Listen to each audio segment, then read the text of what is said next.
Cake. Whiteboard. No cake. Ben. Ben. Cake in Ben. Trent. All right, let's talk about impedance. All right, this is bigger. Impedance. Etymology.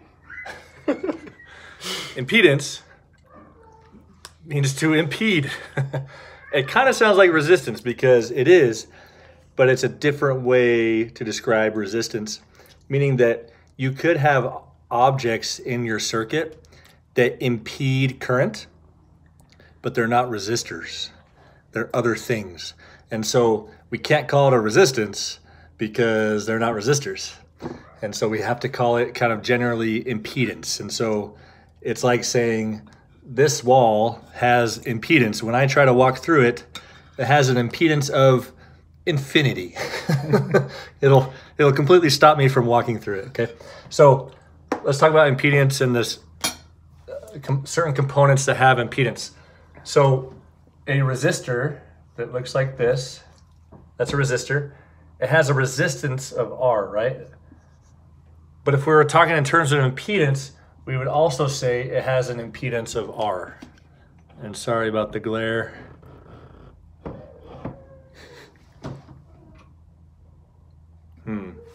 Hold on, I got an idea. You can shine your light on it. That's better. All right, cool. So a resistor has both a resistance of R and also has an impedance of R. And that's what you need to know about it. Cool, so resistors are really easy, okay? A capacitor looks like this in a circuit, and we label it with a C for capacitance. It has an impedance of 1 over J omega C. What in the world? We'll get to it. You need to remember this as much as you remember Ohm's law. Commit it to memory. Do it now. Got it? Okay. An inductor looks like a curly resistor. Pigtail. Like a pigtail. And we label inductors with L's for linductor. I don't know. The impedance of an inductor is J times omega L. Okay, cool. So here's your three main components of a circuit. You have resistors, you have capacitors, and you have inductors, right? And here are their symbols, RCL, and here's their impedance, R, 1 over J omega C, and J times omega L for the inductor. What is omega? Let's start there. Omega looks like a W, right? It's like a lowercase w. That is an angular frequency.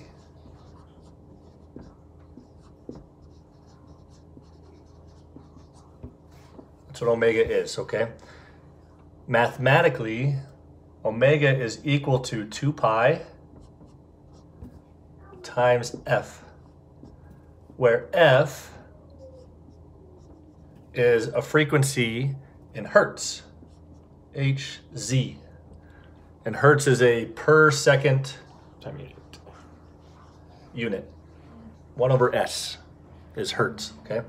So you take that, if F frequency is 1 over S seconds and omega is 2 pi times F, then the unit for omega is 2 pi radians per second, right? 2 pi over seconds, radians per second. So whenever you see radians per second, you know that they're giving you omega. Whenever you see hertz, they're just giving you F, okay? That's important to know because going to these equations are in terms of omega. If you want to put these equations in terms of F, it would look like 1 over J 2 pi F times C. Those are equivalent. Then over here for the inductor, it would be J 2 pi F times L for the inductor, okay? All these are equivalent. All right, why are we talking about frequency? Well, not all circuits are time invariant, right? You're gonna have sources that oscillate. The source will change in time. What does that look like? AC, okay? So DC, if you were to plot DC, it's just a straight line over time. If this is time, this is time, and this is voltage, a DC value of 5 volts would look like that. No matter how much time has passed, it's just giving you straight 5 volts, okay? An AC wave might look something like this. Okay, that's a bad, pretend that's perfectly drawn and the period is the same. It oscillates, right? Or it changes over time.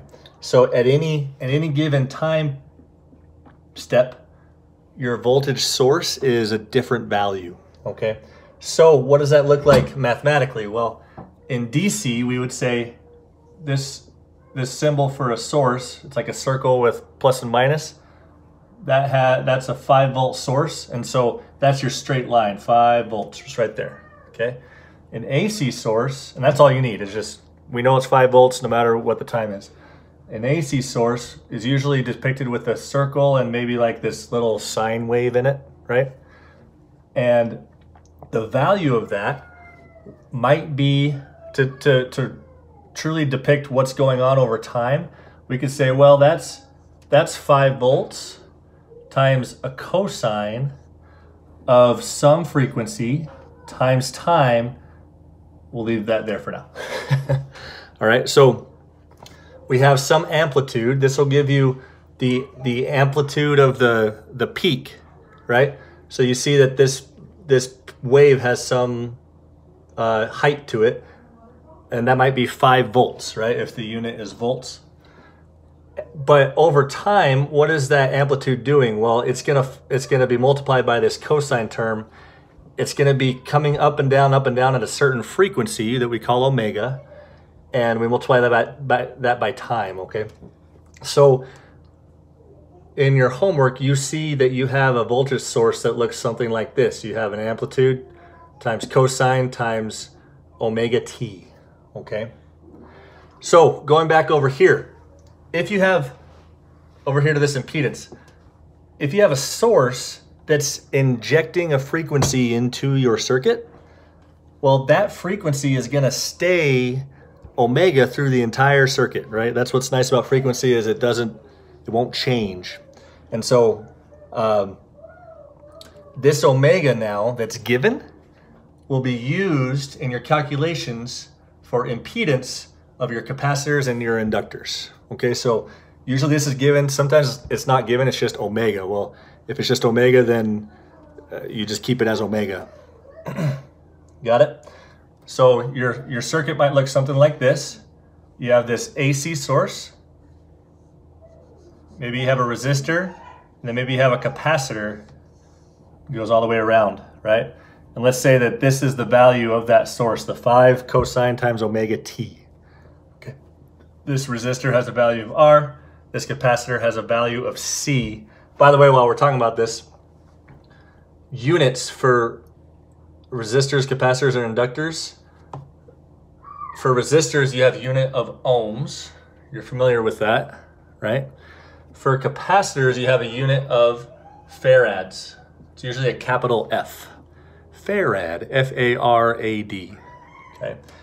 For inductors, you have a unit of henries, which is a capital H, okay? So they'll give you values for capacitors. So let's say this capacitor is 0.1 microfarads, right?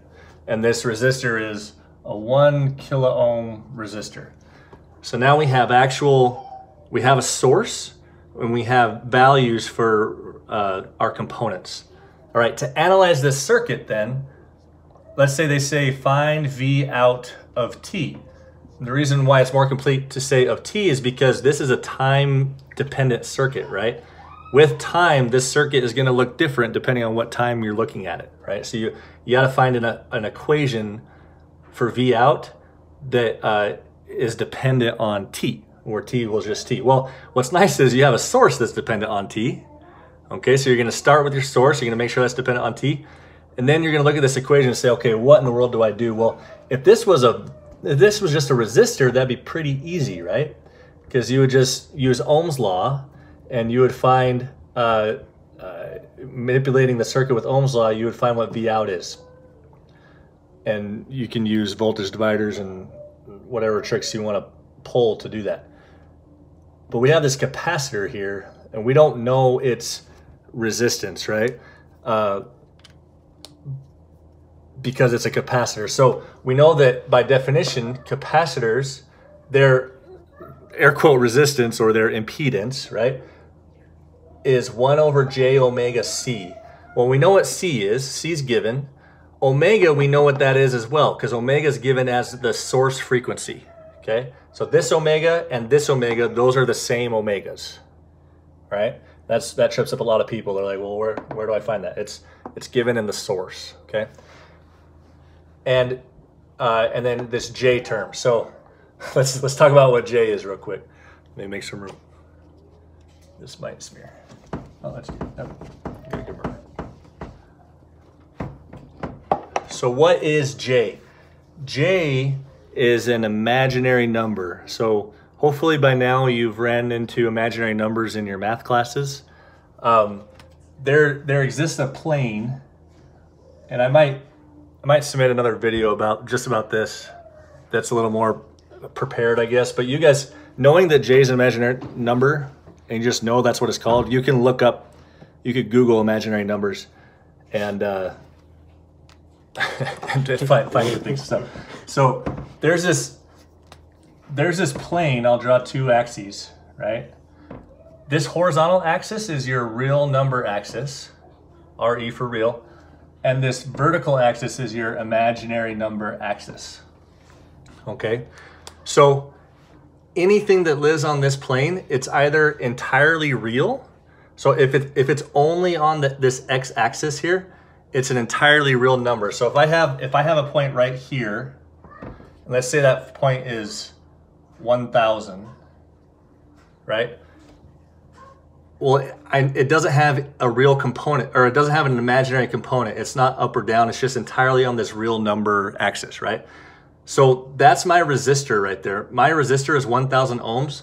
And so in this imaginary plane, if I were to plot my resistor value, I would put a circle right there, call it 1,000 on the real number line, and say, that's my resistor. Okay, so resistors are entirely real in their values. My capacitor, however, my capacitance is 0.1 microfarads. And so I know that its impedance is 1 over j omega c, where c is this 0.1 microfarads, and omega is the omega given in the source, right? Well, if I were to plot the impedance, and sorry, this is me plotting impedance. You can't even read that anyway. It's plotting impedance, okay?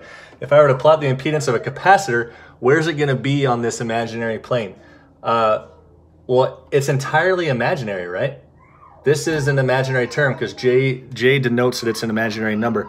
And J actually denotes the direction of imaginary that it's going. So we know there's a property, and you can Google this, and you can even put it on your calculator. If you do 1 over J, that's the same as 1 over J equals negative J. I know it's weird. It's an imaginary number, okay? So just accept it, move on. So this isn't a math class. So this is equivalent to that. Okay, so negative J, going to our imaginary plane here, if I were to plot the impedance of a capacitor, negative J is in this direction, and so it's negative J times 1 over omega C. Let's say 1 over omega C gives me, I don't know, 5, right? So my impedance of my capacitor is negative J times 5. When I plot that, it would be somewhere here, right? And it would be, I would label that negative J5. So that right there is the impedance of my capacitor, okay? Moving on, if I had an inductor, see how an inductor is J times omega L, the impedance? If I were to plot that on the imaginary plane, I'm always gonna get a positive number, right? Because frequency is always gonna be positive and inductance is gonna be positive. So let's say I get like 10J for the inductor, so I plot that here. So my inductor would be right here, J10. Okay. I got a question on Yep. negative impedance. Is that because we're thinking of it as quote unquote resistance? It's basically negative resistance, and that means it's basically opposing the resistor's resistance of it's helping push the current through that resistor or whatever we want to. That's how I view it. Is that incorrect? Helping push current. So it's negative resistance, and in order to have negative resistance in my head, it's the only thing.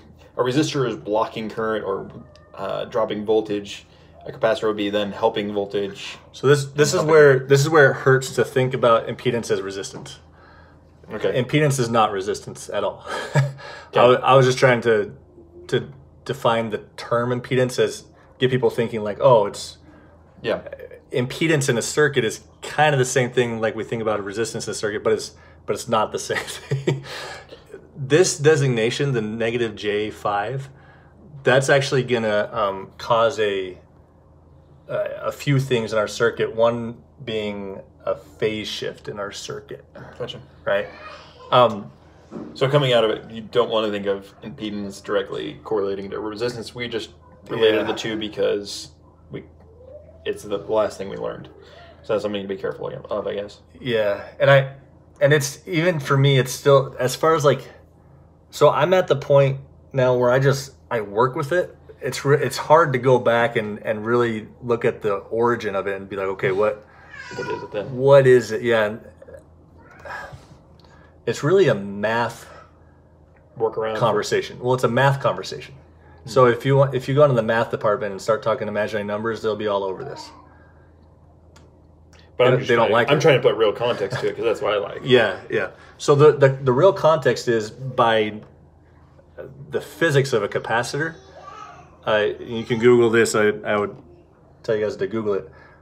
The impedance of a capacitor changes over frequency, not over time, but over frequency. So if you swept frequency, so if you had a source and you're able to go from 1 hertz all the way up to 1 megahertz, you would see that the impedance of this capacitor changes per frequency step. And it changes in this relationship. Where frequency is in the denominator here, the higher the frequency, the lower the impedance. The more current will go through it, the higher the frequency. Right? And that's a physical property of that capacitor. An inductor is the exact opposite. The higher the frequency, the bigger the impedance, and the less current will go through it. And so I guess I think that's the takeaway is when we talk about impedance, you want to think of it in kind of like resistance where the larger the impedance, the less current can go through. So it's like the wall example. If I want to walk through the wall, that wall has infinite impedance, I'm not walking through it. If it has 0 impedance, I'm going to go right through it. Right? So that's the correlation there with resistance. So as far as values go, so here we're talking about values. So resistance, this is your resistor, this is your capacitor, and this is your inductor. So a pure ideal capacitor only has negative impedance in the imaginary axis. A pure ideal inductor only has positive impedance on the imaginary axis, and a pure ideal resistor only has positive resistance on the real axis. Okay, so what if there was a point right here, right? And this was like 1,000 minus J10. Like this point, that coordinate point is 1,000 minus J10. This can happen, and in fact, it does happen when you look at this circuit, and we call this J5. So 1,000 minus J5, right? So let's move our J5 right here. So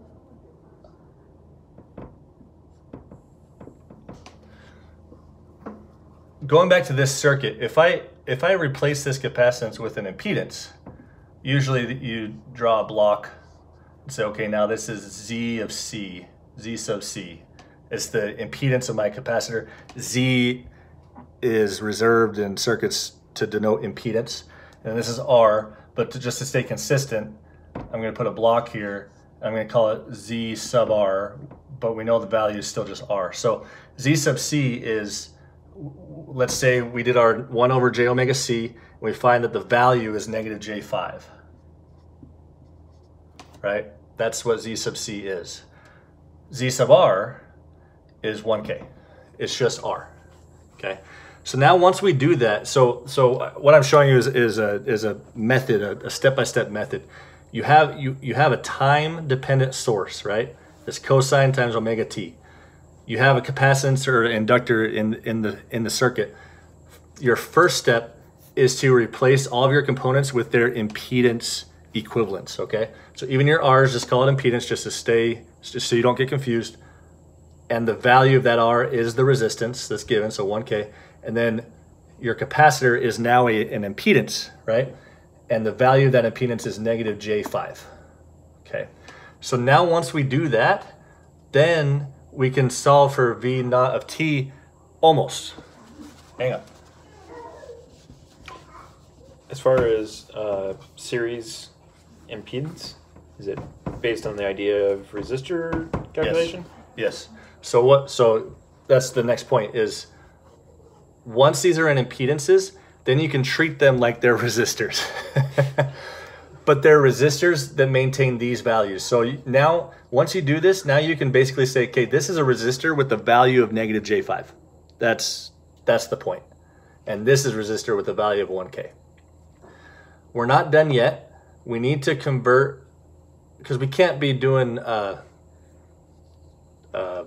dividing and manipulations with a cosine, right? If you guys have taken trigonometry, which you all have, awful. So what engineering allows you to do is to completely step out of the time domain and go into the phasor domain. Ooh, these are called phasors, okay? And completely step out of time. It sounds epic, I know. So this is why I became an electrical engineer. So here we're in the time domain. The phasor domain puts us in an amplitude domain with a phase. Okay, so going back to our imaginary and real plane. Actually, I'll do this. It's the best way to do this. Set your phasor to stun.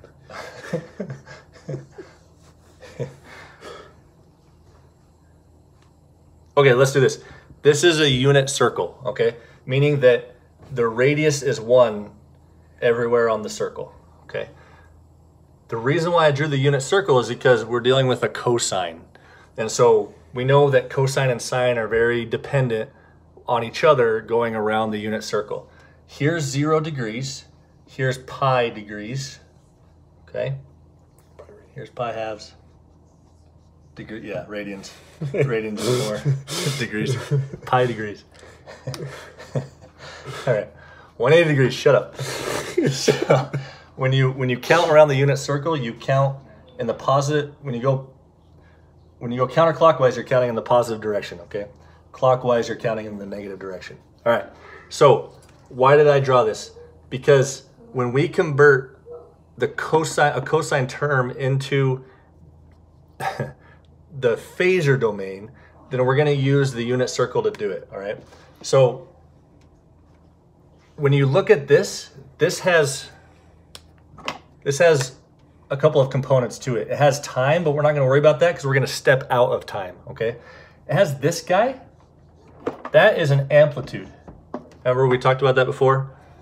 So whatever is multiplied at the front, right? That constant term, that's an amplitude. And then that guy is your frequency. Okay, and then sometimes, and for completeness, I'm going to do this. You have a phase shift, and that's usually denoted by theta, right? So he is a phase. All right. So this is now shifted if theta is positive, this is shifted in the negative direction by this amount, whatever that value is, okay? And I think I got to make a video about this that's more, I guess, methodical and in depth. But all right, so converting this into the phase domain, you have a couple options. You can have an amplitude at an angle of the phase, right? And by the way, all you have to do to convert it is just pluck this amplitude out, write it right here, draw this angle sign, pluck the phase out, and write it right here. Now you're out of the time domain. And this is called a form. It's called polar form. Okay, so if you're writing down the amplitude information and the phase domain information, it's called polar form. What does that look like on the unit circle or on any circle?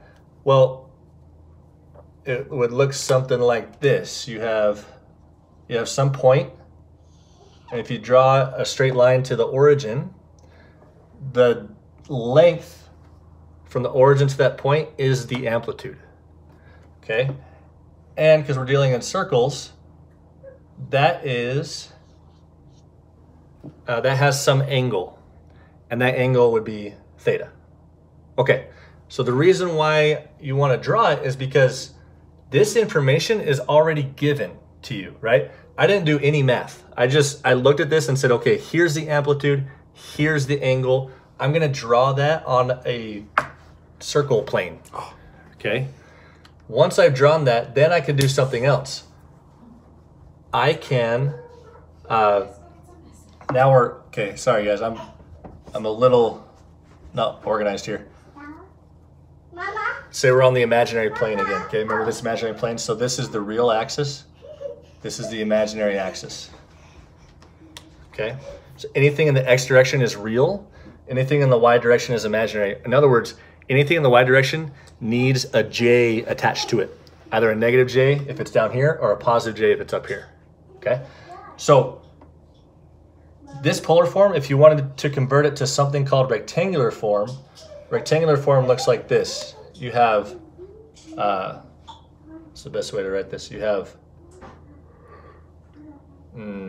x plus jy. And this is rectangular form. Okay. Converting from here to here, why would you want to do that? Well, looking at your circuit, you have a J term in here. And this is the first time we've even seen a J term, right? So you'd want to convert from what you're given, which is in the time domain, to polar form, and then polar form over to rectangular form, okay? The polar form is easy because it's given. You just take the amplitude, take the angle. This rectangular form, she okay? She okay? All right, 2-year-old's choking. All right, she's good. This is your x distance here, and notice how my x term doesn't have a j attached to it. It's because it's on the real axis, right? She okay? I heard her talking. Sorry. Okay. Oh, sorry. All right. So x is on the real axis. That's why there's no j attached to it. The y is right here. The y is the distance vertically. Y does have a j attached to it because it's in the imaginary axis. Okay, how do you find then x and y? Trigonometry, okay? So your choice, but the, what is it, SOHCAHTOA? So you already have an angle and an amplitude.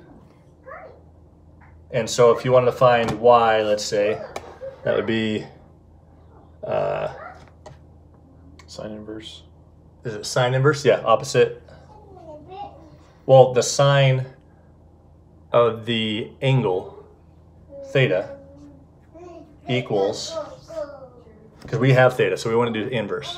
You can only do inverse when you're looking for the angle, right? So sine of theta equals opposite over hypotenuse, so y over a. Okay, well you have A sine theta. You have theta and you have a, so that's how you find your y term. If it's in this quadrant, slap a positive j to it. If it's in this quadrant, these lower two quadrants, you slap a negative j to it, right? Positive j up here, negative j up here, okay? To find your x, it's cosine of theta equals x over a. And that's gonna be a real term, okay? So, going through all that, this is like using, this is all prior knowledge that you relearn, right? Because now we're dealing in trigonometry and imaginary numbers, some math. You relearn it, and then you get a handle on it, and then with that handle, then you go into your circuit theory, your circuit analysis, and say, okay, I'm gonna be dividing and stuff. If I'm in polar form, it's really easy to divide. When you divide in polar form, the amplitudes divide independently of the phases. And so it would be A divided by B and theta 1 divided by theta 2. Or, sorry, minus. So the amplitudes divide, the angles subtract, I believe. Okay. Yes. He's doing this from memory from years ago, so. Thanks. Amplitudes divide, phases subtract if you're dividing polar form, okay? If you're dividing in rectangular form, it's just straight division. So sometimes things are easier than other things. And so do whatever is easier, and if you find that it's really hard, then convert it to the other form and then do the math that way. Okay, so I'm gonna put it in polar form over here. So this is, let's say theta is, I don't know, 60 degrees, okay? So putting it in polar form, this source now looks like 5 at an angle of 60. That is the value in polar form. Okay, and now I'm not finding VO of t, I'm finding polar VO.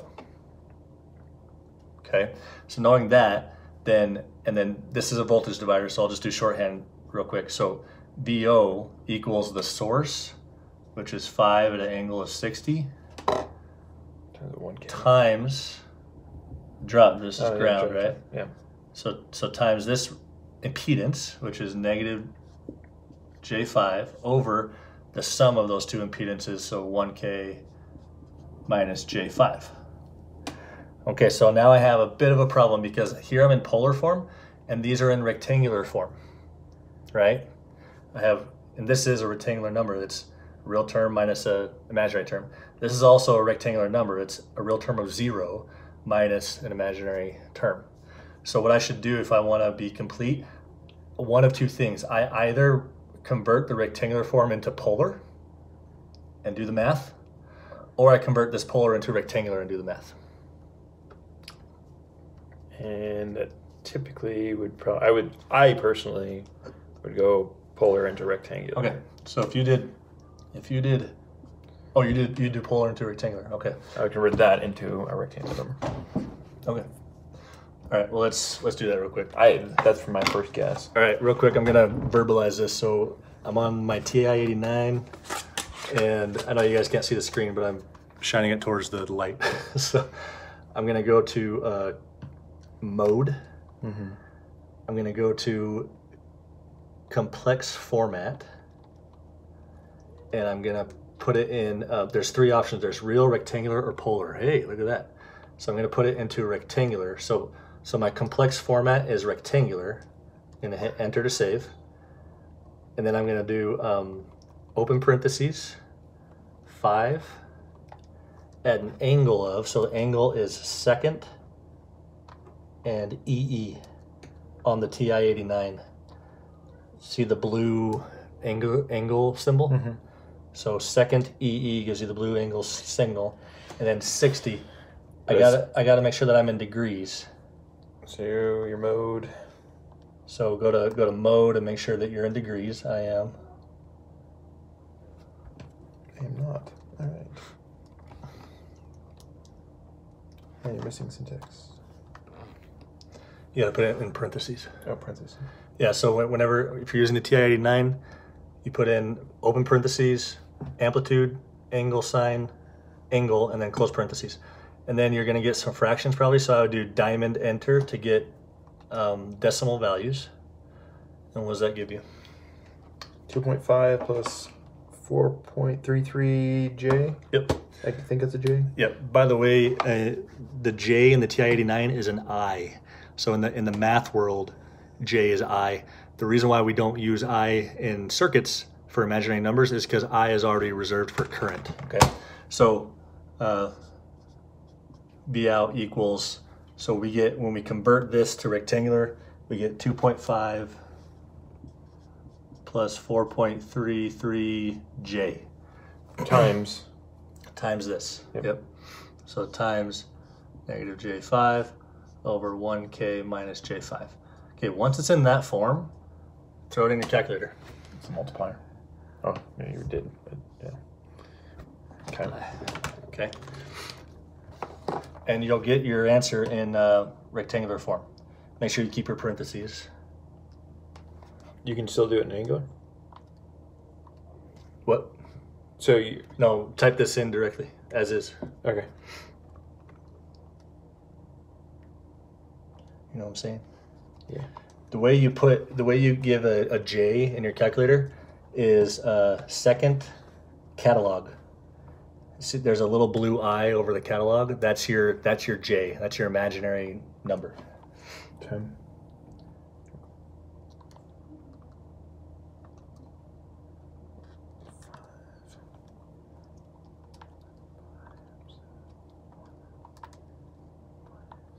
Can't see. Okay, so excuse me. So we plug that directly into our calculator. I'm in rectangular form, and I got 3.23. Nope. Watch your parentheses. Make sure that this. Make sure it's 1K minus J5 in the denominator. And 2.5 plus 4.33J times J5 over times negative J5. negative J5, yeah. Yeah. Over 1,000 minus J5. Oh, it's 1,000. There we go. There's my problem. Oh, did you think it was 1? I did not see the K. All right. What'd you get? So I got 0.02 minus 0.012 times J. Did not get it, but let me look back.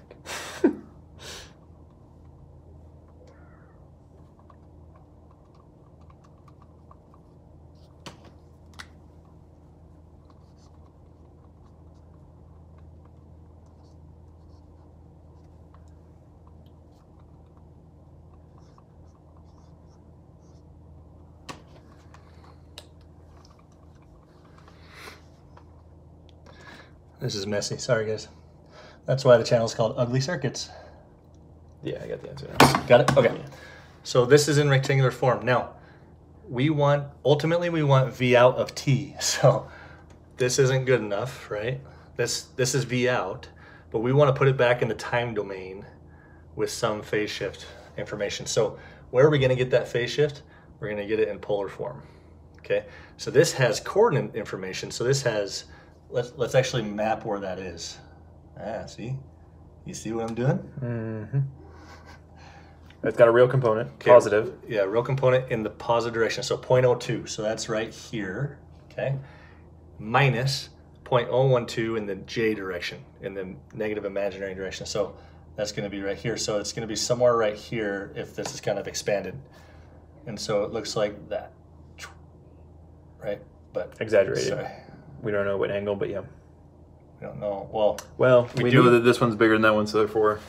We do know the angle, we just don't know the value of it, right? So like that's what we're gonna find. So we know the coordinates. So these are coordinates, right? Okay, you guys got that? It's coordinates, all right. And it's coordinates on the real and imaginary plane. Okay, now once we drew that, now look what I just drew. That is an amplitude and some angle theta, right?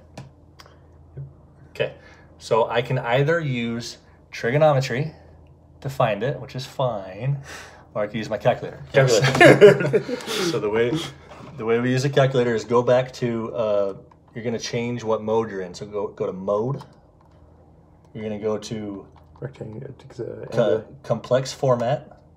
Change it from rectangular to polar. And hit enter and save. Then you're going to just put this rectangular value in there. And you already have the value as an answer. So I would just go up and select that and hit enter. And it gives you 0.025 and negative 29.71 at an angle, yeah, so 0.025 at an angle of negative 29.7. So if I were to write that, let's, you guys already have this, so I'm gonna erase that. So this, so now for completeness, right up here, so V out, we found V out equals 0.02 minus 0.012 J. Converting that to polar, so this is in rectangular form. And that's a good word to use because that's what the calculator says. Okay, so if I put my calculator into a polar mode, right? So you go to mode, complex format, polar, and then if I put this right into my calculator, I get V out in polar form is 0.025. So that's my amplitude at an angle of negative 29.7. And that also can be found by using inverse tangent and your Pythagorean theorem. Yeah. Yep. You want to try it? Let's try that real quick. So if we take, just we have a to go value. the long way, for those who don't have the TI-89, which is an awesome tool, you should get one. You have, initially we had these rectangular coordinates, so we had x direction and y direction, right? Or negative y direction. And so if we took the tangent, which is opposite over adjacent, and take the inverse of that, then we would find this angle, right? So this angle is theta, and this is amplitude. We'll get to that in a second. So remember that tangent of theta equals opposite over adjacent, right? Well, what's the opposite here? The opposite is the y direction, so negative 0.012. Now, you don't need to include the j, because j is just telling you direction on this plane. So it would be negative 0.012 divided by adjacent, and the adjacent is the x direction, which is a positive 0.02. If your calculator is in degrees, make sure it's in degrees. Mine didn't come out. You do a tangent. Well, sorry. Now you need to do a tangent inverse of that, right? Yeah, I did. So tangent inverse. We might need to play with our positive and negative. Let me make sure. Because remember that tangent is only defined, I believe, tangent is only defined in these two quadrants. Let's see. So it could just comes out negative. we have a negative answer. But I get a 30.9 cents. I don't know why. Oh, that might be a rounding error. Let me see. So tangent inverse of negative 0.012 divided by 0.02. That probably is what it is. Yeah, negative 30.96. We had negative 29.7. But we carried our decimals from all the way up. Yeah, this is probably more accurate than negative 29.7. Here, we really truncated those numbers Throughout the entire process. And so it's probably safer. But, you know, it's close.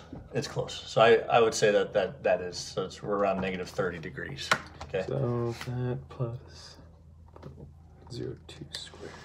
Okay, so now that we have, I'm gonna erase this. You guys got it? I'll let you pause it if you need to. Okay, so we have amplitude information and angle information. V naught of t is what we want to find ultimately, right? Well, to do this, you just put it in the same form as your source was, which is amplitude. So this is your amplitude, so 0.025 times cosine of omega t. This omega is the same as that omega. The frequency does not change in the circuit, which is really nice, okay? So cosine of omega t minus 29.7 degrees. Okay, so we started the problem at 60 degrees. We ended the problem at negative 29.7 degrees. What happened? There was a phase shift, right? This is what capacitors and inductors do to a circuit. So whatever phase the input is on, the output is going to be on a shifted version of that, right? And so we see that here. The input was at 60 degrees phase shift, and then our phase shifted over to negative 29.7 degrees. Okay, lots to cover here. Watch this, guys. Pause it. Go through it again. See if you can make sense of this. Sorry, it's a little messy. We hope that it's talking through it between the two of us is beneficial to you guys. Hopefully, it's not too boring or too confusing. Hopefully, on the more of the problems, we'll get more dialogue between the two of us. We're just trying to show the general idea of what we're covering in class right now. Yeah. And then if you guys, you let me know if you want me to make a more methodical video where it's just my voice and I'm drawing not on a whiteboard but on the computer. Let me know, and because there's a lot to this, and I'm sure we'll keep talking about it. All right, have fun.